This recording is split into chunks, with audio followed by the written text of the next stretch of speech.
Masters ఈరోజు మనం చెప్పుకోబోయే కథ ఇద్దరు ఫ్రెండ్స్‌ది. అయితే ఫ్రెండ్స్ ఒకళ్ళకొకళ్ళు త్యాగం చేసుకుంటారని తెలుసు. వాళ్ళు ఇట్లా అంటే ఒకళ్ళకొకళ్ళు సహాయం చేసుకుంటారు. ఒక లెవెల్ వరకు త్యాగం చేసుకుంటారు. కానీ ఏ లెవెల్ వరకు చేసుకోవడం కరెక్టు అన్నది మనకి తెలీదు. అది నిజంగానే అవుతుందా? అవ్వదా? అన్నది మనము ఆ టైంని బట్టి డిసైడ్ చేసుకోవాలి. అయితే ఈ కథలో ఇద్దరు ఫ్రెండ్స్ రాముడు, భీముడు. పేరుకు తగ్గట్టే రాముడు చాలా సాఫ్ట్ అండ్ వెరీ నైస్ అంటే చాలా కైండ్ పర్సన్. అంటే అసలెక్కడ నోరు జారడు. చాలా మంచిగా ఉంటాడనమాట. చాలా అమాయకుడు అంటే తెలివైన వాడే. కానీ చాలా సాఫ్ట్ పర్సన్ రాముడు లాగానే. భీముడు చాలా బలశాలి. చాలా అందంగా ఉంటాడు. మంచి ఫిజిక్, మంచి బాడీ. చాలా అసలు ఎంత బావుంటాడంటే చక్కగా ఉంటాడు. అండ్ తెలివైన వాడు గూడా. బలంతో పాటు తెలివి కూడా ఉంది. Very handsome person. అయితే ఆహ్, ఈ రాముడు, భీముడు ఇద్దరు చిన్నప్పటి నుంచి ఫ్రెండ్స్. ఇల్లు గూడా పక్కపక్కనే ఉండేవి. చక్కగా ఇద్దరు పెరిగారు. తెలివైన వాళ్ళు గాబట్టి ఇద్దరు ఆ రాజ్యంలో ఉన్న ఆహ్, రాజ్యాధికారుల దగ్గర వర్కొచ్చిందనమాట. అంటే రాజ్యం పెద్ద రాజ్యమేం గాదు. చిన్న రాజ్యము. కాకపోతే వాళ్ళిద్దరికీ పనొచ్చింది. అక్కడ దొరికింది. పని దొరికింది. రాముడికి ఎలాంటి పనొచ్చిందంటే క్లర్కల్ పననమాట. క్లర్క్‌లాగా ఇప్పుడు టాక్స్‌లు, పన్ను కట్టేవాళ్ళుంటారు కదా! ఎంతొచ్చింది? ఎంత వెళ్తుంది? లెక్కలకి సంబంధించిన పని. అంటే తెలివితేటలకి సంబంధించిన పని. భీముడికేమో ఆ రాజ్యంలో సెక్యూరిటీ గార్డ్ అంటే సైన్యాధికారి ఉంటాడు కదా! పెద్ద రాజ్యమేం గాదు. చిన్న రాజ్యం గాబట్టి దానికి తగ్గట్టు సైన్యాధికారి పొజిషనొచ్చింది. ఇద్దరు చాలా చక్కగా ఉన్నారు. మంచిగా వాళ్ళిద్దరు ఫ్రెండ్స్ హ్యాపీగా ఉన్నారు. ప్రతిరోజు కలుసుకుంటారు. వర్క్ గూడా ఒక్క దగ్గరే గదా! మరి రాజ్యంలోనే అది ప్యాలెస్‌లోనే. అయితే అక్కడే కలుసుకొని, అక్కడే జాబ్ చేసుకునేవారు. చక్కగా ఆహ్, సా హ్యాపీగా నడుస్తుంది. అప్పుడు ఇంకా ఏదో ఒకటి ఎంటర్ అవ్వాలి కదా! మరి ఒక ప్రాబ్లమ్ ఎంటర్ అయింది. ఏంటి అంటే వీళ్ళిద్దరూ కలిసి భీముడి వాళ్ళ కజిన్ ఒక అమ్మాయి పెళ్ళికెళ్తారనమాట. చుట్టాలమ్మాయి పెళ్ళికెళ్తే అక్కడ ఇంకొక అమ్మాయిని చూసి ఇష్టపడతాడు భీముడు. ఆ కాలంలో ఏంటి మనసు ఫేస్ చూసి ఇష్టపడ్డమే గదా! అంటే అప్పుడు అంత అంత ఆహ్, తెలుసుకోవాలి, డేటింగ్ జేయాలి, ప్రేమించుకోవాలి, 10 నెలలు తిరగాలి, తర్వాత వదిలిపెట్టాలి ఇట్లాంటివేమీ లేవు. మా మొహం జూస్తాడు. చూసి అబ్బా! అబ్బా! అమ్మాయి చాలా చక్కగా ఉంది.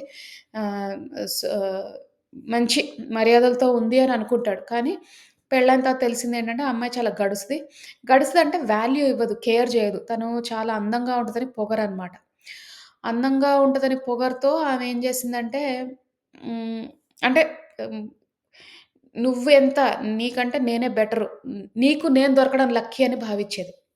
అది చాలా తప్పు యాటిట్యూడ్. అయితే భీముడు కూడా ఏం తక్కువ అతనేం గాదు గదా! ఇప్పుడు మనం అనుకున్నాం బలశాలి, తెలివైనవాడు, మంచి పొజిషన్‌లో ఉన్నాడు. మరి ఆమెకెందుకంత పొగరో తెలీదు. అంత బా అహం ఎక్కువనమాట. నేను చాలా స్పెషల్. నన్ను జేసుకోవడమే నువ్వు గొప్ప అన్నట్టు మాట్లాడేది. ప్రతిసారి అలాగే ఉండేది. చులకనగా జూసేది భీముడిని. ఇటు పక్కేమో రాముడు ఆహ్, పాపం ఫ్రెండ్ గురించి బాధపడేవాడు. అయ్యో! ఏంటి ఇట్లా అయిపోయింది వాడి లైఫు. అంత హ్యాపీగా లేడు అని. కానీ ఏం చేస్తాడు ఇతను మాత్రం ఆ రోజుల్లో క క ఇప్పటిలాగా డివోర్స్‌లు తీసుకొని, నువ్వు లేకపోతే ఏంటి నేను అందగాడిని, నేను వేరే జేసుకోవచ్చు అన్నట్టు ఈ రోజుల్లా కాదు గదా! వదిలించుకోవాలన్నా గూడా చాలా కష్టం. ఇక ఏం చేసాడు అలాగే నడుస్తున్నారు. మొత్తానికి ఇక ప్రకృతి సహజంగా జరిగేది. కడుపుతో ఉంది ఆళ్ళ ఆవిడ. భీముడి భార్య కడుపుతో ఉంది. పుట్టింటికెళ్తుంది. ఆ ప్రాసెస్‌లో ఉంది. ఇక్కడ రాముడేమైంది, రాజుగారుంటారు కదా! ఆ రాజుగారు వాళ్ళ అమ్మాయి రాముడిని చూసి, అతని స్వభావాన్ని చూసి రాజుగారి అమ్మాయి ఇష్టపడింది. ఇక రాజుగారి అమ్మాయి ఇష్టపడితే, ఆ అమ్మాయి కూడా రాజుగారి అమ్మాయి బావుంటది. మంచి మెయింటెనెన్స్ అదంతా ఉంటది. ఇతను కొంచెం భయపడతాడనమాట. ఆల్రెడీ వాళ్ళ ఫ్రెండ్‌కి జరిగింది గదా! చెడు జరిగింది. వాళ్ళ ఫ్రెండ్ కొంచెం అంటే అనుకున్నదొకటి, అయిందొకటి. అమ్మో! రాజుగారి అమ్మాయయితే ఎట్లా ఉంటుందో అని భయపడతాడు. ఆ అమ్మాయి ఇష్టం చూపిచ్చినా ఇతను భయపడతాడు. అయితే ఆమె ఆమె ఒకరోజు నిలదీసి అడుగుతదనమాట. రాణిగారు అదే రాజుగారి అమ్మాయి అడుగుతది. "నీకు నిజంగా నేనిష్టమా? కాదా? ఎందుకంటే ఇష్టమైతే చెప్పు. మా నాన్న నాకు స్వయంవరం చూస్తున్నాడు ఇది" అంటే ఇతను అంటాడనమాట. "లేదు నాకు నాకేం ప్రాబ్లమ్ లేదు. కాకపోతే" ఆహ్, మా ఫ్రెండ్‌ది ఇట్లా అయింది. అండ్ నాకు మా ఇద్దరిని విడదీయడం ఇష్టం లేదు. ఇంకోటేంటంటే భీముడి వైఫ్ ఉంది గదా! అదే గడుసావిడ. ఆవిడకి వీళ్ళిద్దరు కలుసుకోవడం గూడా ఇష్టం లేదు. వీళ్ళిద్దరు ఫ్రెండ్స్ ఉన్నారు గదా! రాముడు, భీముడు. మీరెందుకు ఊరికే కలుసుకుంటారు? మీకేముంది? మీరెందుకలా నన్నొదిలేసి మీరెందుకలా కలుసుకుంటారు? ఇంట్లో ప్రేమగా ఉండదు. బయట గూడా కలుసుకోనివ్వదు. అసలు చాలా టార్చర్ చూపిస్తది భీముడికి. అసలెప్పుడూ అనుకోలే భీముడు తన లైఫ్ అట్లా అయిపోతదని. అట్లా అయిపోతది అతని లైఫ్. అంటే సుఖంగా ఉండదు. ఏదో నడిపిస్తున్నాను, నడుస్తుంది అన్నట్టుగా ఉంటదనమాట. చాలా చిరాకు, మనశ్శాంతి లేదు. అవన్నీ ప్రాబ్లమ్స్ చెప్పేటప్పటికి తినంటది, ఒక మాటిస్తది ఈ రాణిగారు. "నేనెప్పుడు మీ మధ్యలో రాను. మీ ఇద్దరు ఎంతైనా త్యాగం చేసుకోండి. మీ ఇద్దరు ఫ్రెండ్స్ కదా మీరిద్దరు. ఒకళ్ళకొకళ్ళు మీరెంతైనా సహాయం జేసుకోండి, త్యాగాలు జేసుకోండి. నేనెప్పటికి రాను" అని ఒక మాటిస్తది. ఆ మాటిచ్చిన తర్వాత ఇతనికి నమ్మకం కుదిరి ఓకే అంటాడు. కానీ రాజుగారికి ఇష్టం లేదు. రాజుగారికి ఉంటారు కదా! గూఢచారులుంటారు కదా! తెలుస్తది కదా! కూతురు ఎక్కడికెళ్తుంది, ఎవరితో మాట్లాడుతుందని. రాజుగారికి అస్సలు ఇంట్రెస్ట్ లేదు. రాజుగారు ఇంకో రాజుకిచ్చి పెళ్లి చేద్దాం అనుకుంటాడు గానీ, యువరాజుకిచ్చి పెళ్లి చేస్తాడనుకో వాళ్ళ ఆస్థానంలో పనిచేసే క్లర్క్‌కిచ్చి ఎందుకు చేసుకుంటా అనుకుంటాడు? ఇష్టం లేదు. ఈ విషయము రాముడు భీముడికి చెప్తాడనమాట. ఇలా అయింది. ఆవిడ నాకు చెప్పింది. నాకు కూడా ఆమంటే ఇష్టమే. కానీ ఇట్లా అంతా చెప్తాడు. ఇద్దరు రోజు మాట్లాడుకుంటారు. అయితే భీముడు అంటాడు, "నేనిక్కడ ఉండట్లేదు. నేను ఇక్కడ ఆస్థానంలో ఉండను. ఎందుకంటే మా ఆవిడకి ఇప్పుడిప్పుడు గర్భ గర్భం దాల్చింది కదా! వాళ్ళ పుట్టింటికి తీసుకెళ్తున్నాను. నేనొచ్చేటప్పటికి ఒక నెల రోజులు పైనే అవుతుంది. అప్పటిదాకా నువ్వు కామ్‌గా ఉండు. దేనికి ఒప్పుకోకు. దేన్ని నువ్వు కన్సిడర్ చేయకు. ఒప్పుకోకుండా నువ్వేం చేస్తావంటే వాళ్ళడిగినప్పుడు కామ్‌గా ఉండు. నేనొచ్చేసిన తర్వాత నేను డిస్కస్ చేస్తాను. రాజుగారికి నా మీద చాలా నమ్మకము. నేను చెప్పిన తర్వాత నువ్వు అంటే అప్పుడు మీరు పెళ్లి చేసుకుందురు గాని అని అంటాడన్నమాట. అయితే అంతలో ఏం చేస్తాడు భీముడెళ్ళిపోతాడు. రా రాముడు కూడా ఓకే అంటాడు. కాకపోతే ఈ రాజుగారికి అర్థమైపోయింది కదా! వీళ్ళ కూతురు ఇలా ఉందని స్వయంవరంకి పెడతాడన్నమాట. పెట్టంగానే ఇంకా అదే రాకుమారి అంటది లేదు లేదు నువ్వు చేసుకోవాలి ఇది అది అనంగానే వస్తాడు. ఇతను వచ్చి ఆహ్, పెళ్లి చేసేసుకుంటారిద్దరు. ఆ రాముడును, ఆ అమ్మాయి యువరాణి పెళ్లి చేసేసుకుంటారు. పెళ్లి చేసుకోగానే ఇంకేముంది, పెళ్లి చేసుకుంటావా అని చెప్పి యుద్ధానికొచ్చినప్పుడు ఆ విషయము భీముడికి తెలుస్తది. భీముడేంటి కడుపుతో ఉన్న వాళ్ళ భార్యని వదిలేసి వస్తాడు ఇతన్ని రక్షించడానికి. రక్షించడానికొచ్చి తనకి హెల్ప్ చేసి రాజుగారిని కన్విన్స్ చేసి ఆహ్, మొత్తానికి ఇద్దరికి పెళ్లి పెళ్లి అఫీషియల్‌గా పెళ్లి డిక్లేర్ చేస్తాడనమాట. ఎవరు? భీముడు.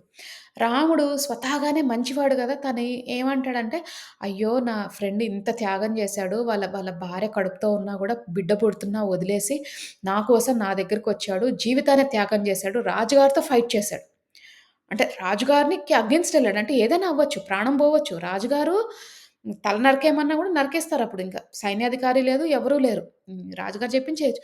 కానీ అలాంటిది నా కోసం ఫైట్ చేసాడు తను. అంటే చాలా ప్రాణత్యాగం ఆల్‌మోస్ట్ లైఫ్ అండ్ డెత్ వరకు వెళ్ళిపోయాడు భీముడు. అయ్యో! అని రుణపడి ఉన్నాను అని ఒక ఫీలింగ్ రాముడికి ఉంది. బాగా ఉంది. కాకపోతే రాముడు, ఆవిడ మరి పుట్టింటికెళ్ళాలి కదా! యువరాణి. ఇద్దరు కలిసి వే వేరే ఊరికెళ్తారు. భీముడు వేరే ఊరికెళ్తారు. వాళ్ళేదో ఉద్యోగాలు చేసుకుంటారు. అయిపోయింది. విడిపోయారిద్దరు. కాకపోతే రాముడికెప్పుడు కూడా భీముడు నా కోసం త్యాగం చేశాడు అన్న ఉద్దేశంలో ఉన్నాడు. ఓకే. అది ఉండిపోయింది. గుర్తుండిపోయింది. అంటే రుణం తీర్చుకోవాలి అని కొన్నిసార్లు మనకనిపిస్తుంది చూడు. అమ్మో! వాళ్ళు మనకెంతో హెల్ప్ చేశారు. వాళ్ళ రుణం ఎట్లా తీర్చుకుంటాం అనుకుంటాం. అలాగా ఒకటుండిపోయింది. ఎప్పటికైనా సరే మా ఫ్రెండ్ రుణం తీర్చుకోవాలని. కానీ ఇక ఉద్యోగరీత్యా ఒకళ్ళిటెళ్లారు, ఒకళ్ళు అటెళ్లారు. ఏదో అయింది మొత్తానికి విడిపోయారు. కానీ వీళ్ళు అప్పుడప్పుడు ఎప్పుడో కలుసుకుంటూ ఉండేవారనమాట. రాముడు, భీముడు కలుసుకునేవారు. భీముడి కథ బాలేదు అని అర్థమైంది రాముడికి. వాళ్ళ వైఫ్ మంచిది కాదు. చాదస్తపుది. ఇంకా రాను రాను ఇంకా పొగరు పెరిగిపోయింది. ఏజ్ పెరుగుతున్న కొద్దీ ఆమెకింకా అహం పెరిగిపోయింది. పిల్లలు పెరుగుతున్న కొద్దీ ఇంకా చాలా ఇంక పిల్లల్ని చూసుకొని, అబ్బాయిలని చూసుకొని విర్రవీగ అసలు నువ్వెవరు? నువ్వెంత? అనేది భీముడిని. అసలు రెస్పెక్ట్ ఇచ్చేది కాదు భర్తకి. అండ్ ఇంకోటేంటంటే వెరీ ఇంపార్టెంట్ విషయము భర్తలకి అహము హర్ట్ అయినప్పుడు చాలా బాధపడతారు వాళ్ళు. ఎంత బాధపడతారంటే ఇంగ హ్మ్. అసలు మొహం గూడా చూడరు. కానీ ఇతను భీముడు పెళ్లి చేసుకున్నందుకు తప్పదు అన్నట్టు ఉండేవాడనమాట. అట్లానే అనుకోకుండా అంత బలశాలి, అంత అందగాడు భీముడు, అంత తెలివైనవాడు. అతనికి కుష్టి వ్యాధొచ్చింది. కుష్టి వ్యాధంటే ఆ కాలంలో ఇంత ఇంత లేదు గదా! అంటే ఇంత మెడికల్ వీళ్ళు డయాగ్నోసిస్ లేదు, డాక్టర్స్ లేరు అంతా. కుష్టి వ్యాధంటే ఏంటి? ఒక్కొక్క పాటు ఇగ వేళ్ళు ఇవి అన్నీ ఊడిపోతూ ఉంటాయి. అది వచ్చేసేటప్పటికి వాళ్ళ వైఫ్ అసలే పొగరు, అసలే చిరాకు ఈ భీముడిని దూరం పెట్టేది. "నువ్వు నా దగ్గరికి కూడా రాకు. అసలు నువ్వు నువ్వు చూడను కూడా చూడకు" అని పనోళ్ళు పెట్టి తిండట పారేసి కనీసం అసలు ఇంట్లోకి రానిచ్చేది గాదు. ఎక్కడో బయట ఇంటి బయట ఎక్కడో ఉంచనిచ్చేది. ఆ అవమానం తట్టుకోలేక భీముడు ఏమంటాడంటే, నన్ను తీసుకెళ్ళిపోండి. నన్ను మా ఫ్రెండ్ దగ్గరికెళ్ళిపోతాను. మా ఫ్రెండ్ వాళ్ళ ఇంటి పక్కనుంటాను అని చెప్పంగానే, ఆ ఫ్రెండ్ దగ్గరికెళ్తాడు. మరి ఇలాంటి పరిస్థితిలో మనం ఊహించుకుందాం అసలు. ఫ్రెండ్ యాక్సెప్ట్ చేస్తాడా? యాక్సెప్ట్ చేయడా? కాకపోతే రాముడికి ఎప్పటినుంచో రుణం అన్న ఒక భావన ఉంది గదా! అసలు రాంగానే అయ్యయ్యో! నీకింత పనయిపోయిందా? నాకు తెలియలేదు అని చెప్పి తన్ని ఇంట్లో ఉంచుకొని, ఇంట్లో ఒక రూమ్‌లో పెట్టుకొని, హ్మ్. ఈ యువరాణి కూడా మంచిగా నాజూగ్గా పెరిగిన ఆవిడే గదా! ఆమెకి నచ్చినా, నచ్చకపోయినా మాటిచ్చింది యువరాణి గుర్తుందా? నేను మీ ఇద్దరి మధ్యలో ఎప్పటికి రాను అని. ఆ మాటకి కట్టుబడే ఉంది ఆ యువరాణి. మాటంటే మాటే అసలు. అది రాజవంశంలో వచ్చిన క్వాలిటీ అది. అయితే అసలు వాళ్ళ ఇద్దరు అసలు రాముడు, రాముడు భీముడికి ఎంత సహాయం జేస్తాడో అంత జేస్తాడు. అసలు అంటే అన్నీ దగ్గరికి మూతి తుడిచి, అన్నం నోట్లో పెట్టి అసలు అంత హెల్ప్ చేస్తాడు. తినకి కొంచెం బాధగానే ఉంటది భార్యకి. అయ్యో! ఆయన రాగానే నా భర్త నన్ను పట్టించుకోకుండా అతన్నే పట్టించుకుంటున్నాడని. కానీ తనకు తెలుసు. తనకు కూడా తెలుసు. మా ఇద్దరి పెళ్లి కోసమే తను ఎంతో కష్టపడ్డాడు. లైఫ్ లైఫ్‌ని ఆల్‌మోస్ట్ అంటే మా నాన్న దగ్గర సాక్రిఫైస్ అంటే లైఫ్ పోగొట్టుకునే స్టేజ్ దాకా వచ్చాడు కాబట్టి, నేను కూడా తనకి మంచి చేయాలి అన్న ఉద్దేశంతోటే ఉన్నాడు. అలానే ఒక నెల రోజులయిపోయింది. నెల రోజులయిపోయిన తర్వాత భీముడు ఒకరోజు పడుకున్నప్పుడు రాత్ర అతని ఇష్టదైవం ఉంటారు కదా! వాళ్ళ ఫ్యామిలీ అదే గాడ్ ఎవరైతే ఉంటారో ఇష్టదైవం, వాళ్ళ వంశదైవం కల్లో కనిపించి అంటాడు, "నువ్వు ఆహ్, ఆహ్, నీ కుష్టి వ్యాధి పోవాలంటే రాముడికి పిల్లలున్నారుగా, ఆ పిల్లల తల నరికేసి వాళ్ళ వాళ్ళ బ్లడ్‌ని నీ ఒంటికి రాసుకుంటే నీకు అంటే నీ కుష్టి వ్యాధంతా పోతుంది. నువ్వు మళ్ళీ నార్మల్‌గా అయిపోతావు. యంగ్‌గా అయిపోతావు" అని అంటాడు. భీముడు, రాముడు స్వార్థపరులు కాదు గదా! ఇద్దరు. ఇద్దరు ఒకళ్ళ మించి ఒక్కళ్ళకి ఒకళ్ళంటే ఎంత ఇష్టమో. చాలా గౌరవము, ఇష్టము ఒకళ్ళకొకళ్ళు. అయ్యో! అసలు భీముడికేంటి నా ఫ్రెండ్ నా కోసం ఇంత త్యాగం చేశాడు. మా సొంత పెళ్ళామే నోట్లో అన్నం పెట్టట్లేదు. అలాంటిది భీముడు నాకు పెడుతున్నాడు. నా శరీరం అంతా వికారంగా ఉన్నా గూడా రాముడు నాకంత మంచిగా చేస్తున్నాడని భీముడికి భావన. రాముడికేంటి అయ్యో! నా ఫ్రెండ్ నా కోసం ఆల్‌మోస్ట్ త్యాగం చేయడానికి రెడీ అయ్యేటప్పుడు ప్రాణాలివ్వడానికి కూడా వెనకాడలేదు. అసలు తినకి ఎంత చేసినా తక్కువే అని ఆయనకుంది భావన. ఇది రాంగానే ఇతను చాలా భయపడిపోయి ఏడుస్తుంటాడనమాట భీముడు. ఇలాంటి కలొచ్చిందేంటి చెడు కల, పీడ కల అని ఏడుస్తుంటాడు. ఏడంగానే రాముడొచ్చి అంటాడు, "ఏమైంది?" అంటే, "నా లైఫ్ చూడు ఎలా అయిపోయిందో. ఒకప్పుడు ఈ ఊరు మొత్తానికి అందగాడిని నేను. హ్మ్. నా లైఫు ఎంత బావుండేదసలే చక్కగా అమ్మా, నాన్న ఇది ఉన్నాను. వాళ్ళు చూపించిన సంబంధం గాకుండా ప్రేమించి చేసుకున్నందుకు బాగా బుద్ధొచ్చింది. ఇప్పుడు నా లైఫ్ ఇట్లా కాలేదు. ఇప్పుడేమో మా అమ్మవారు కల్లోకొచ్చి అలా కోసి రక్తం పెట్టుకుంటే మంచిదని చెప్పింది. ఎంత పాపం చూడు ఇలాంటి పీడకలలు నాకొస్తున్నాయి. ఆ కలలు మర్చిపోలేకపోతున్నాను. చిన్న చిన్న పిల్లలు నీకు. ఆ పిల్లల్ని నేనేం చేయగలను? నా పిల్లలెలాగో నీ పిల్లలు అలాగే. పసిపిల్లలు అనంగానే ఈ రాముడికి తెలియకుండానే మనసులో ఏదో పడింది. నా పిల్లలుని తల నరకాలి. నరికి ఆ రక్తం ఇతనికి పెట్టాలి. ఓకే. సరే. నాకు ముగ్గురు పిల్లలున్నారు. ఒక పిల్లోడిని త్యాగం జేస్తాను. నా ఫ్రెండ్ నా కోసం త్యాగం జేశాడు గదా! ఇంతవరకు తీసుకొచ్చాడు. ఇంతవరకు నాకు చాలా హెల్ప్ చేశాడు. నాకు ఈ పిల్లలున్నారంటే నా ఫ్రెండ్ వల్లే గదా! ఆ ఫ్రెండ్ ఆ రోజు కలపకపోతే ఈ ముగ్గురు పిల్లలుండేవారు. అందులో ఒక పిల్లోడిని నేను చేస్తానులే అనేసి ఇంక ధైర్యం జేసి ఒకరోజు ఇట్లా నరికేస్తాడు. ఈ భీముడికి అర్థం గాదు. "ఏం జేస్తున్నావు? ఏం జేస్తున్నావు రాముడు నువ్వు అసలు? చాలా తప్పు ఇది చెయ్యొద్దు, చెయ్యొద్దు" అని చెప్పి అలా చేయంగానే గూడా చేసేస్తాడు. చేసేయంగానే ఆ రక్తం అంతా ఒంటికి పెట్టేస్తాడు. పెట్టేయంగానే ఆటోమేటిక్‌గా అంతా పోతది. పోంగానే ఇంకా భీముడంటాడు, "నాకు ఈ లైఫ్ ఎందుకు? ఈ జీవితం ఎందుకు? పిల్లల్ని చంపి ఆ ప్రాణాన్ని నేను తీసుకోవాలా? ఏంటి అంటే పిల్లలు నాకు మళ్ళీ పుడతారు. నువ్వు నాకు మళ్ళీ రావు. నువ్విప్పుడు చనిపోయే స్టేజ్‌లో ఉన్నావు. నీకింకా చాలా కాలం ఉంది. 30 ఏళ్ళే నీకిప్పుడు. ఇంకా నీకు చాలా వయసుంది. ఆ వయసు నువ్వు కావాలి. నా పిల్లలు మళ్ళీ పుడతాడు. నా కొడుకు నాకు నిజంగానే మళ్ళీ పుడతాడు. నేను ప్రేమ సహాయం చేసుకుంటున్నాను. మా అమ్మవారు నాకు తప్పకుండా ఇస్తారు. నేను నీకు మంచి కోసమే కోరుతున్నా" అని అనంగానే భీముడికి ఒళ్ళు చచ్చిపోయినట్టవుతది. ఛీ! నా జీవితం కోసము నా ఫ్రెండ్ ఇట్లా చేశాడా అనేసి ఎళ్లి ఆ యువరాణి ఉంటది కదా! అదే వాళ్ళ వైఫ్ రాముడి వైఫ్ కాళ్ళ మీద పడతాడు. "అమ్మా! నన్ను క్షమించు. నేను అనవసరంగా మీ ఇంటికొచ్చాను. ఇంత పాపం చేశాను" అంటే ఏమైంది అంటే ఇట్లా చేశాడు అనంగానే ఆ అమ్మాయి ఇంకా ఏడుస్తది ఆ యువరాణి. ఇంత అయినా ఒక మాట అనదు రాముడిని. ఎందుకంటే ముందే మాటిచ్చింది గదా! రాజవంశం మాటిచ్చింది. మీరిద్దరి మధ్యలో నేను రాను అని. సో, ఇంక బాధపడి అయ్యో! నా కర్మ ఇంతే, నా జీవితం ఇంతే, ఇంత ముగ్గురు పిల్లల్లో ఒక పిల్లోడు పోయాడే అని బాధపడంగానే ముగ్గురు వెళ్లి చూస్తారు. చూడంగానే ఆ పిల్లవాడు అక్కడే ఉంటాడు. వాడికేమీ అవ్వలేదు. ఇతను కట్ చేసిన ఆహ్, చావు అవ్వలేదనమాట. అంటే తల నరికినా గూడా ఇమ్మీడియేట్‌గా అమ్మవారి దయ గదా! అమ్మవారు వచ్చింది, అమ్మవారు చేసింది, అమ్మవారి దయ. సో, అమ్మవారే మళ్ళీ ఎతికిచ్చింది. అమ్మవారేంటంటే టెస్ట్ పెట్టింది. సో, అందరూ హ్యాపీగా ఉన్నారు. మంచిగా ఉన్నారు. ఇక ఇక్కడుంది గదా! మరి ఈ భీముడి వైఫ్ ఎవరైతే పొగరుగా ఉందో ఆమెకి జబ్బు చేసింది. ఇగ జబ్బు చేసినట్టు ఏమైందిగ ఆమెకి టైమొచ్చింది. ఇగ ఆమె టైం అయింది. ఆమెకి ఇప్పటిదాకా ఉన్న మంచి టైమంతా పోయి ఆమె జబ్బు చేసింది. ఇగ మొహాన్ని గూడా చూడలేనంత ఎవరు అసలు కనీసం వాళ్ళ సొంత పిల్లలు, నా పిల్లలు అని ఎగబడింది గదా! ఆ పిల్లలు చూడలేదు. మొహం తిప్పి గూడా చూడలేదు. అయితే మనం ఏం నేర్చుకోవాలి ఈ కథలో? ఫ్రెండ్స్‌కి ఒకళ్ళకొకళ్ళు హెల్ప్ చేసుకుంటాం మనం. ఒక్కోసారి మనము ఎక్స్‌పెక్టేషన్స్ పెట్టుకుంటాం ఫ్రెండ్స్‌లో గూడా. ఇప్పుడు నేను ఒక ఊరికెళ్ళాననుకోండి, ఎగ్జాంపుల్ చెప్తా. ఒక ఊరికెళ్ళాను. నేను ఊరు నుంచి వచ్చేటప్పటికి మనం ఏం ఎక్స్‌పెక్ట్ చేస్తాం, నా ఫ్రెండ్ ఉంటే ఓ 2 కూరలు తెచ్చిస్తది. లేకపోతే 2 కొంచెం హెల్ప్ చేస్తది. నేను ఊరు నుంచి వచ్చా గదా! మరి మా ఇంట్లో వాళ్ళకేదో హెల్ప్ చేసి ఉంటదో, లేకపోతే ఏదో ఫుడ్ తెచ్చిందో, ఇది తెచ్చిందో, అది తెచ్చిందో చిన్న ఎగ్జాంపుల్స్ చెప్తున్నా. ఏదో కారణం వల్ల నా ఫ్రెండ్ తేకపోతే, ఇంటికి ఫుడ్ తేకపోతే అసలు ఎక్స్‌ట్రీమ్‌కెళ్ళిపోతాం. నేనెంత హెల్ప్ చేశాను, నా ఫ్రెండ్ ఫుడ్ గూడా పెట్టలేదు. ఫుడ్‌కి గూడా గతి లేదు. అసలు కనీసం ఇవ్వచ్చు గదా! ఇంత లేదని. ఎక్స్‌ట్రీమ్ ఆలోచనలు వస్తాయి మాస్టర్స్. మీరు ఎంత కాదనుకున్నా ఈ కలికాలంలో అలాంటి ఆలోచనలొస్తాయి. మనం నేర్చుకోవాల్సిందేంటంటే, ఈ లెవెల్ వరకు మనం త్యాగాలు చేయకపోయినా, అలాంటి ఎక్స్‌పెక్టేషన్స్ మనం పెట్టుకోకూడదు ఎవ్వరి దగ్గర నుంచి కూడా. సరే, మనం హెల్ప్ చేసాం. ఏదో రుణానుబంధం ఉంది చేసాం. వాళ్ళు చేయలేదు. పోనీ చేయకపోనీ.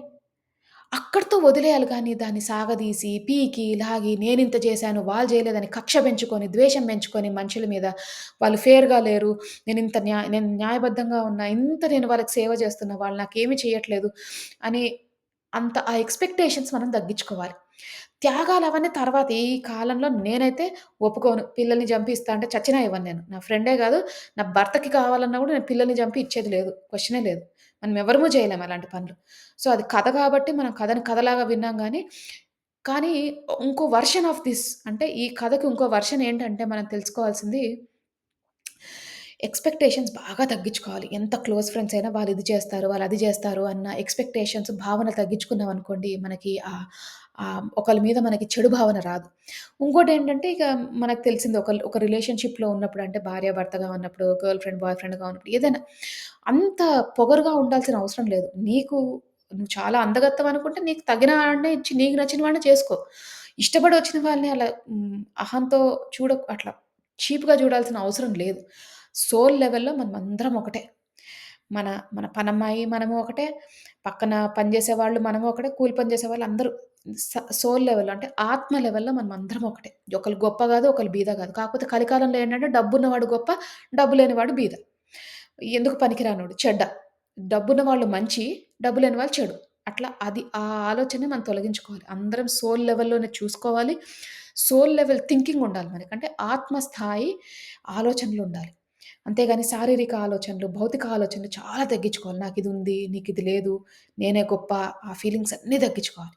అప్పుడు మనకి తప్పకుండా మంచి జరుగుతుంది మాస్టర్స్. టెస్ట్‌లు జరుగుతూ ఉంటాయి. ఎంత క్లోజ్ ఫ్రెండ్స్ అయినా టెస్ట్‌లు జరుగుతూ ఉంటాయి. విడిపోతుంటాము. కలుస్తూ ఉంటాము. ఒక్కోసారి మనకొచ్చి చెప్తూ ఉంటారు వేరే వాళ్ళు వాళ్ళ విషయాలు. అప్పుడు చెప్పినప్పుడు వాళ్ళకి వాళ్ళు ఆల్రెడీ వాళ్ళ ఫ్రెండ్ గురించి చెప్పారని ఒకళ్ళొచ్చి నాకు వాళ్ళ ఫ్రెండ్ గురించి చెప్పారనుకోండి, మనం వెళ్లి అగ్గిపుల్లెయకూడదు ఇంకా. వాళ్ళు విడిపోవడానికి ట్రై చేయకూడదు. కలపడానికే ట్రై చేయాలి మనం. సో, లేకపోతే వాళ్ళని విడగొట్టాలని ట్రై చేస్తే మనకే చెడు జరుగుతుంది. సో, అది మాస్టర్స్ ఈరోజు కథ. కథ విన్నారు కాబట్టి అందరూ చక్కగా ధ్యానం చేసుకుందాం ఇంకా. అందరూ స్థిర సుఖాసనంలో కూర్చోండి. అంటే మీకు ఏ పొజిషన్ కంఫర్టబుల్‌గా అనిపిస్తే ఆ పొజిషన్‌లో కూర్చోండి. ఒకవేళ మీ ఆరోగ్య రీత్యా మీరు కూర్చోలేకపోతే పడుకొని కూడా ధ్యానం చెయ్యొచ్చు. కూర్చున్నప్పుడు మీరు వెన్నుముక్క స్ట్రెయిట్‌గా ఉండేటట్టు చూడండి. తల నిటారుగా పెట్టండి. వేలల్లో వేలు పెట్టుకోండి. కళ్ళు 2 మూసుకోండి. అలాగే పడుకొని ధ్యానం చేసేవారు కాలు మీద కాళ్ళు పెట్టుకొని, వేలల్లో వేలు పెట్టుకొని, కళ్ళు 2 మూసుకోండి.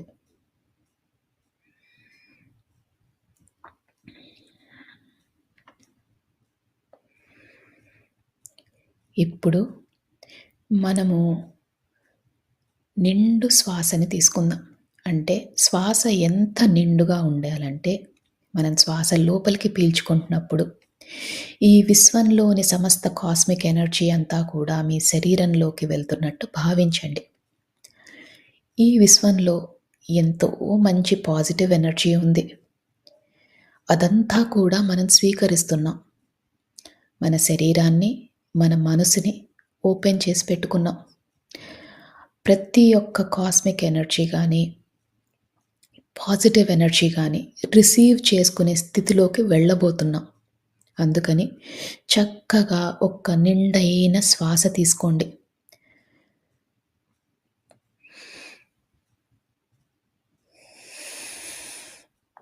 ఆ శ్వాసని వదిలేసేటప్పుడు మనలోని సరికాని ఆలోచనలు, చికాకులు, టెన్షన్లు ఏవైనా ఉంటే అవన్నీ తొలగించుకునే ప్రయత్నం చేయండి. ఈ నిండైన శ్వాస తీసుకున్నప్పుడు మీ ఊపిరితిత్తులు నిండుగా అనిపిస్తాయి. అలాగే ఆ శ్వాసని వదిలేసేటప్పుడు చాలా తేలికైపోతాయి. దీన్ని గమనించండి. ఇలానే ఒక 5 సార్లు నిండైన శ్వాస తీసుకొని వదిలేసే ప్రయత్నం చేయండి.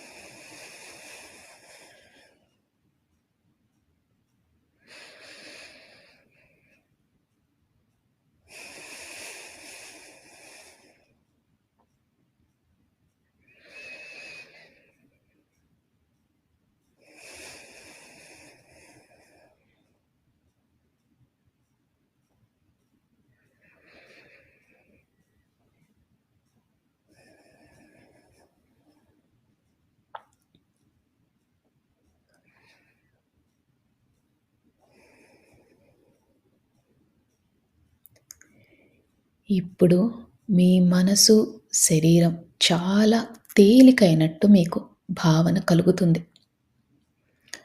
మనమిప్పుడు శరీరంలో ప్రతి భాగాన్ని రిలాక్స్ చేసుకునే ప్రయత్నం చేద్దాం. అంటే ముందుగా సహస్రారం, తల భాగం, దాన్ని రిలాక్స్ చేసుకునే ప్రయత్నం చేద్దాం. అలానే ముఖము, చెవులు, భుజాలు, చేతులు, చేతి వ్రేళ్ళు, పొట్ట, నడుము, కాళ్ళు, పాదాలు, కాలివ్రేళ్ళు అన్నిటినీ రిలాక్స్ చేసుకోండి. రిలాక్స్ చేయడం అంటే మీరు కంఫర్టబుల్ పొజిషన్లో కూర్చున్నట్టు, అలానే తేలిగ్గా అయినట్టు మీకు అనిపిస్తే మీ శరీరం రిలాక్స్ అవుతున్నట్టు. బిగించి పట్టకండి. శరీరాన్ని చాలా లూజ్గా, రిలాక్స్డ్గా చేయండి.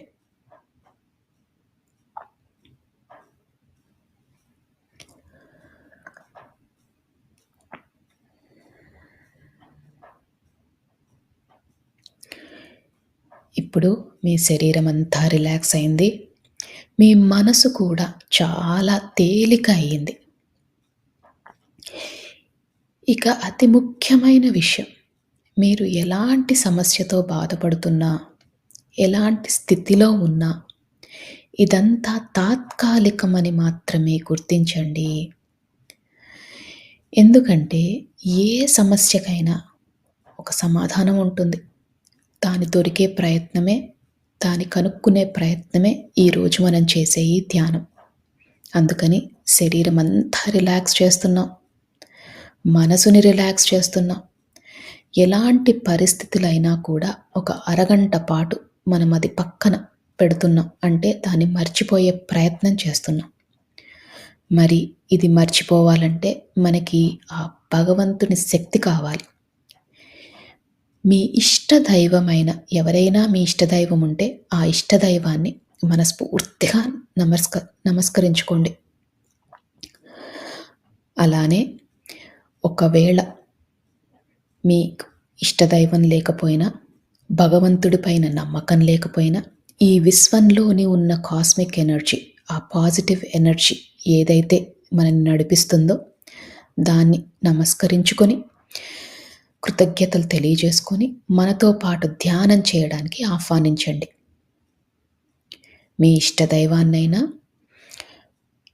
ఈ పాజిటివ్ ఎనర్జీనైనా మనతో పాటు ధ్యానం చేసే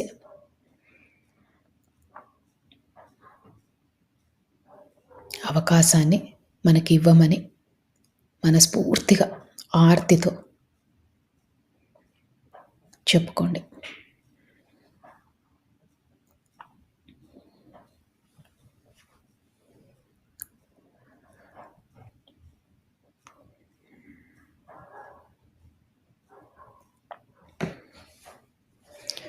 మీ శరీరం అంతా తేలికైపోయింది. మీ మనసు కూడా చాలా తేలిగ్గా ఉంది. ఇక మనం ధ్యాన లోతుల్లోకి వెళ్దాం.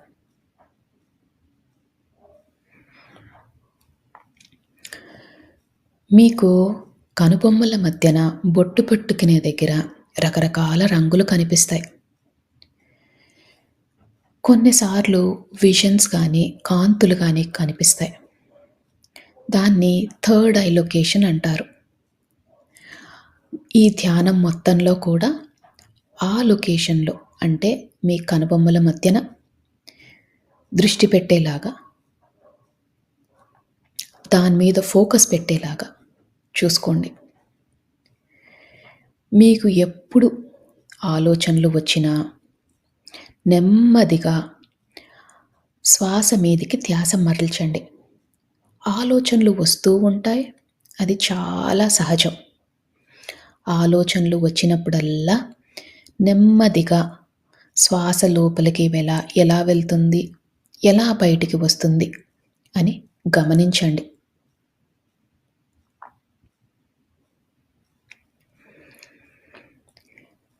ఆలోచనలతో పోట్లాడొద్దు.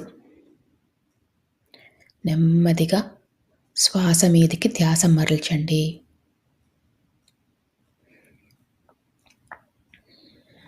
ఈ ప్రక్రియలో, ఈ ధ్యాన ప్రక్రియలో చాలాసార్లు ఆలోచనలు వచ్చే అవకాశం ఉంది. మనం ధ్యానం లోతులోకి వెళ్ళినప్పుడు ఏ ఆలోచనలు రావు. అందుకనే ఆలోచనలు వచ్చినప్పుడల్లా శ్వాస మీదికి ధ్యాస మరల్చండి.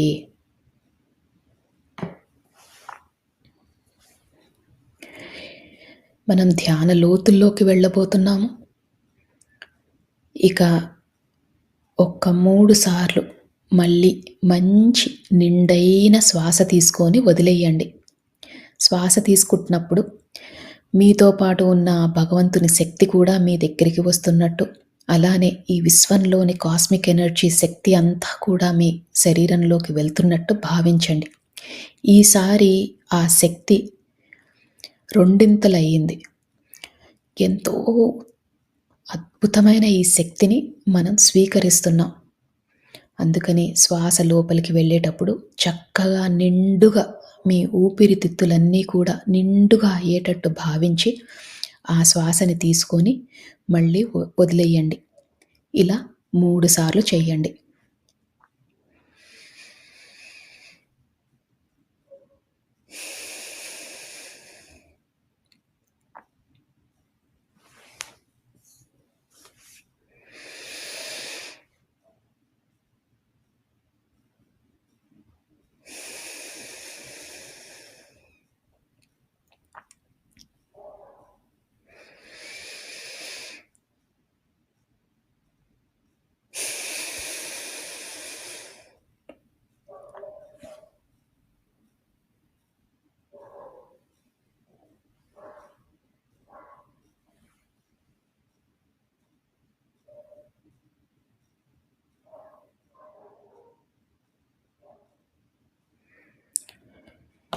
ఇప్పుడు మీ శరీరము, మీ మనసు చాలా తేలికైపోయాయి.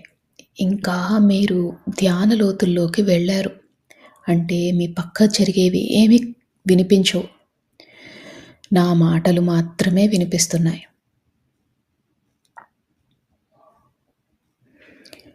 ఆ కనుబొమ్మల మధ్యన ఉన్న ఆ ప్రదేశాన్ని అంటే థర్డ్ ఐ లొకేషన్‌ని బాగా ఫోకస్‌లో పెట్టండి. ఒక్కోసారి మీకు ఆ థర్డ్ ఐ లొకేషన్‌లో కొంచెం భారంగా అనిపించినా, నొప్పిగా అనిపించినా అది చాలా సహజం.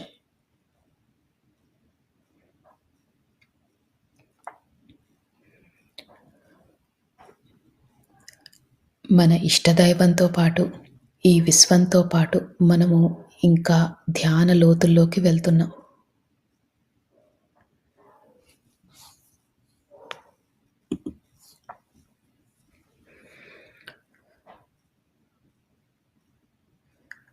ఈ ధ్యాన లోతుల్లోకి వెళ్ళేటప్పుడు మీరు గమనించాల్సిన విషయం, మీ శరీరమంతా చాలా తేలికైపోయింది. మీకు ఎలాంటి ఇబ్బందులు లేవు. మీరు చాలా ధ్యాన స్థితికి వెళ్ళబోతున్నారు. ఈ విశ్వం మనకు సహకరిస్తుంది. మనము అద్భుతమైన స్థితికి వెళ్ళబోతున్నాం. మనకున్న పరిస్థితులు తాత్కాలికం మాత్రమే.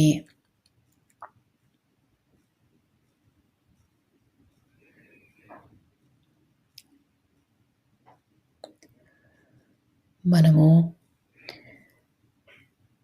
ఈ జీవితానికి, ఈ విశ్వానికి, మన ప్రయాణానికి, ఈ జీవన ప్రయాణానికి కృతజ్ఞతలు తెలియజేసుకోవాలి. ఎందుకంటే ఎంతో అదృష్టం ఉంటే మనం ఈ ధ్యాన మార్గంలోకి వచ్చాము. జ్ఞానాన్ని తెలుసుకుంటున్నాము. అందుకని మనము మనస్ఫూర్తిగా ఒకసారి కృతజ్ఞతలు కూడా తెలియజేసుకుందాం.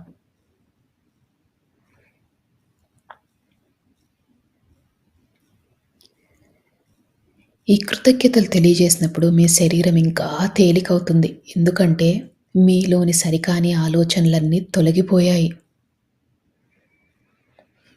మీరు ఎంతో రుణపడి ఉన్నారు ఈ అవకాశానికి, ఈ విశ్వానికి.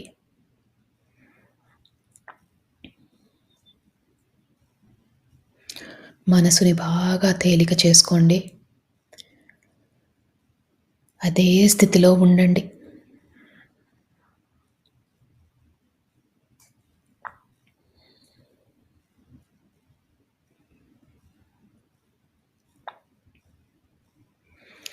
ఆలోచనలు వస్తూ ఉంటాయి. ఆలోచనలు వచ్చినప్పుడల్లా కూడా నెమ్మదిగా శ్వాస మీదికి ధ్యాస మరల్చండి.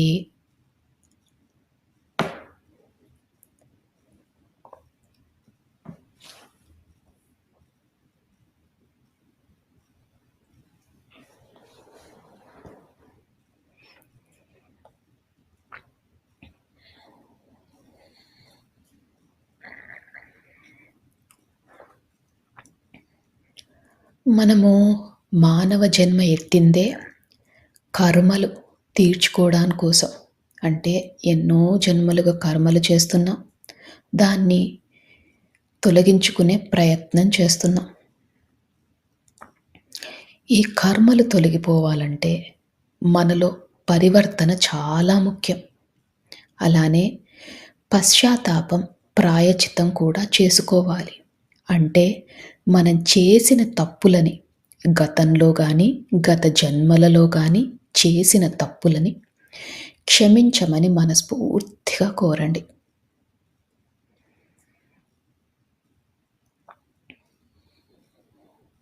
అలానే పరివర్తనలో ఉంటాము అని సహాయం కావాల్సిన వాళ్ళకి సహాయం చేస్తామని మనస్ఫూర్తిగా సంకల్పం చేసుకోండి.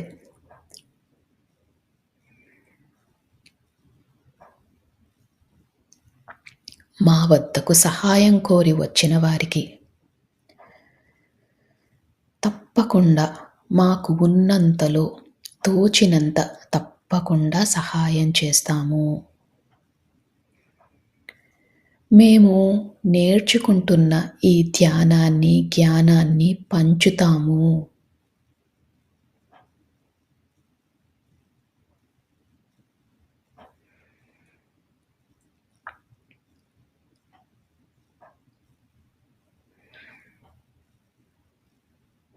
ప్రతి జీవాత్మకు కూడా మా వల్లే సుఖంగా బ్రతికే హక్కు ఉందని తెలుసుకున్నాము.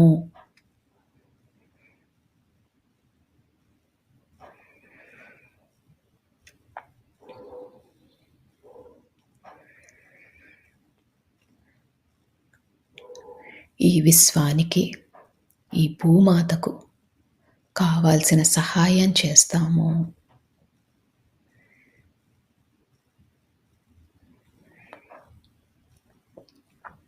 ఈ సంకల్పాలు మనం చెప్పుకున్నప్పుడు మీ శరీరం ఇంకా తేలికవుతుంది. మీ మనసు కూడా బాగా తేలికవుతుంది.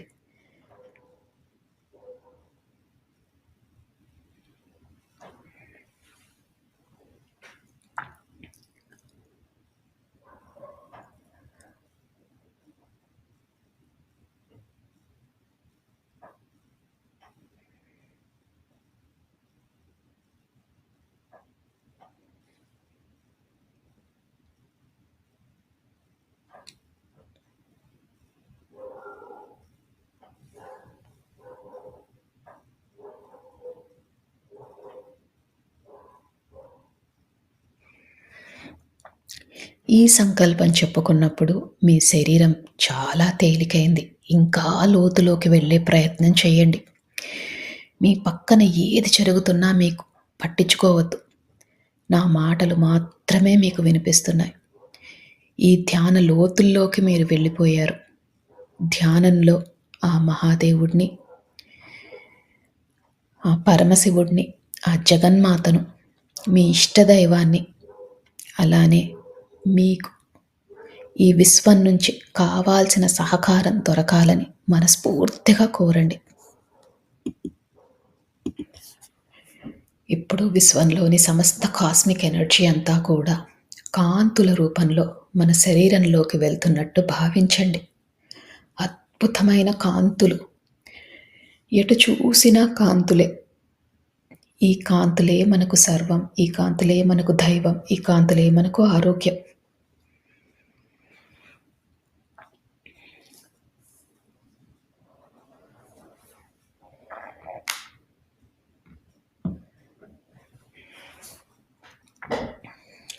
ఈ అద్భుతమైన కాంతుల వల్ల మన శరీరం చాలా ఆరోగ్యంగా ఉంటున్నట్టు భావించండి. అలానే ఈ ధ్యానం చేసినందువల్ల మనలోని సరికాని ఆలోచనలు అన్నీ తొలగిపోతున్నట్టు భావించండి.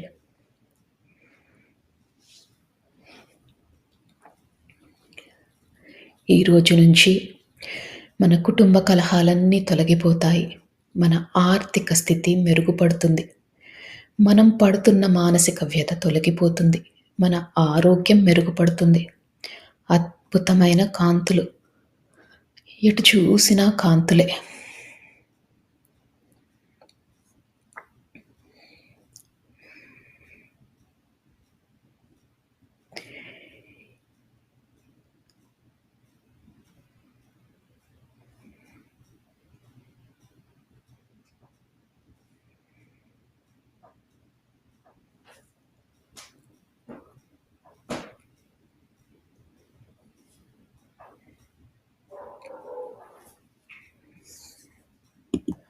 ఇంకా ఇంకా ధ్యాన లోతుల్లోకి వెళ్తున్నారు. అద్భుతమైన స్థితి. శరీరము, మనసు అన్నీ తేలికైపోయాయి.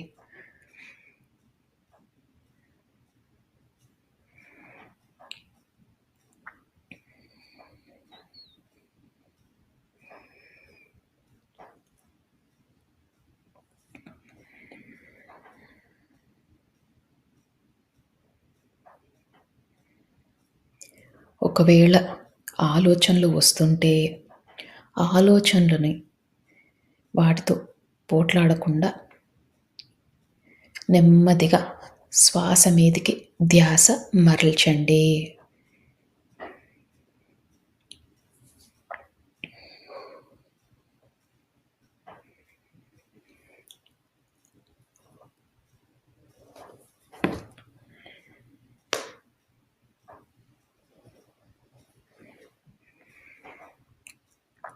ఇంకా ఇంకా ధ్యాన లోతుల్లోకి వెళ్తున్నారు.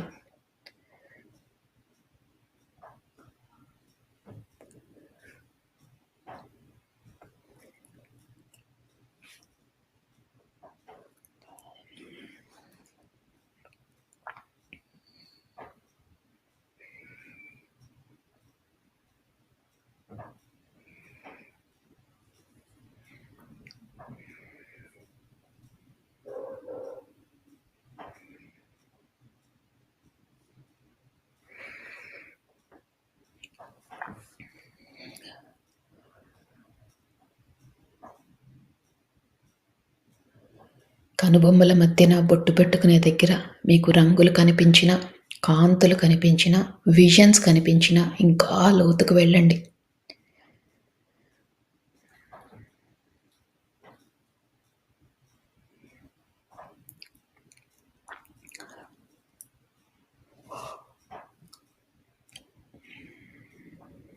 అద్భుతమైన ధ్యాన స్థితిలో ఉన్నారు.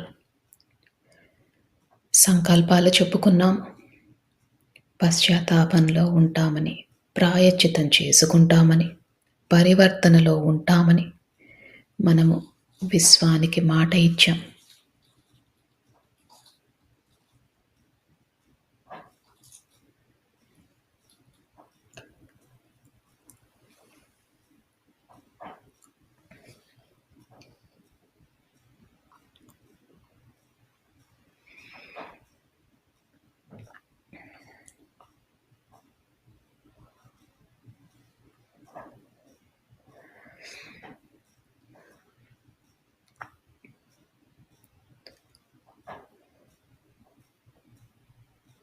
మీ శరీరాన్ని గమనించండి.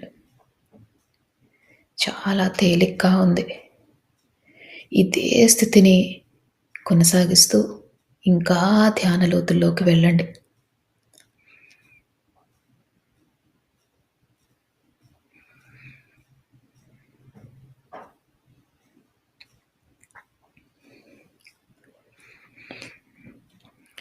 ఇప్పుడు మీరు ఈ జన్మలో ఎవరినైనా మీరు బాధ పెట్టి ఉంటే మనస్ఫూర్తిగా వాళ్ళకి క్షమాపణలు తెలియజేసుకోండి. అజ్ఞానంతో, అహంకారంతో వాళ్ళని బాధ పెట్టాము అని మనస్ఫూర్తిగా వాళ్ళని క్షమించమని కోరండి.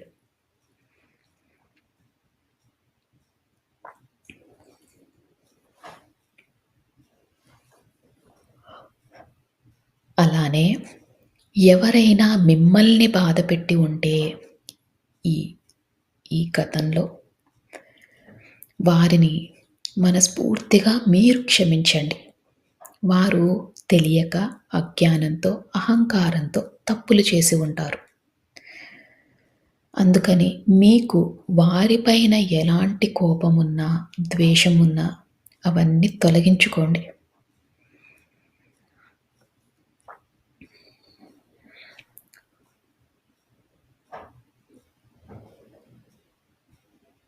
ఇలా చేసినప్పుడు మన మనసు శూన్యమవుతుంది.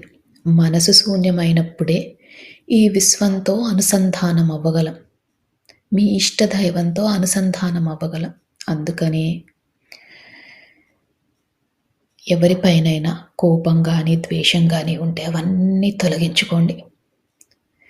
శూన్య స్థితికి చేరుకోండి.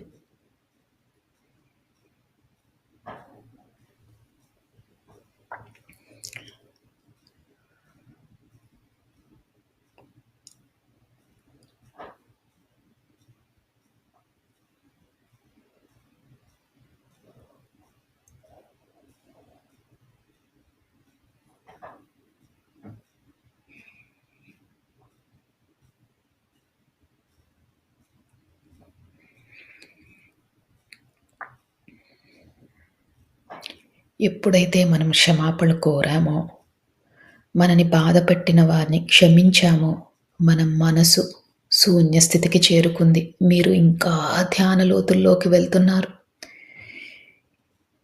ఆ విశ్వంతో అనుసంధానం అవుతున్నారు.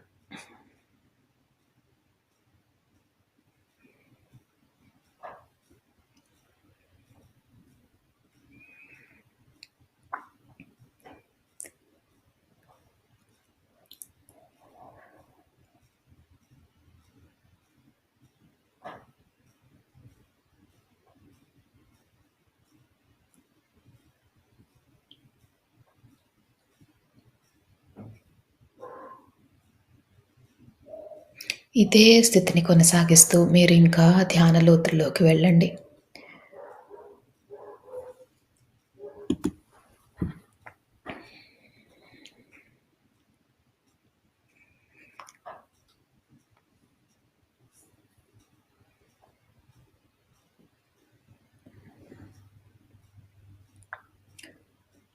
అద్భుతమైన ధ్యాన స్థితిలో ఉన్నారు.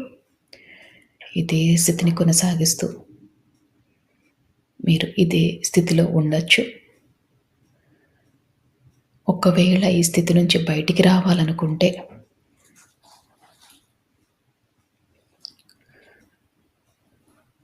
మీ శరీరాన్ని కొద్దిగా కదపండి. నెమ్మదిగా మీ ధ్యాన స్థితిలో నుంచి బయటికి రండి. చేతులు 2 విడదీయండి. కళ్ళ మీద పెట్టుకోండి. మీతో పాటు ధ్యానం చేసిన వారందరికీ కూడా మనస్ఫూర్తిగా కృతజ్ఞతలు తెలియజేసుకోండి. ఈ విశ్వానికి కృతజ్ఞతలు తెలియజేసుకోండి. మీ ఇష్టదైవానికి కృతజ్ఞతలు తెలియజేసుకోండి. మీ మాస్టర్స్కి కృతజ్ఞతలు తెలియజేసుకోండి. ఇంత మంచి జీవితాన్ని ధ్యానం చేసుకునే అవకాశాన్ని ఇచ్చినందుకు మనస్ఫూర్తిగా ధన్యవాదాలు తెలియజేసుకుంటూ, అలానే తెలియక చేసిన తప్పులు ఏవైనా ఉంటే క్షమించమని కోరుతూ, మీరు ధ్యాన లోతుల్లో నుంచి బయటికి రావచ్చు.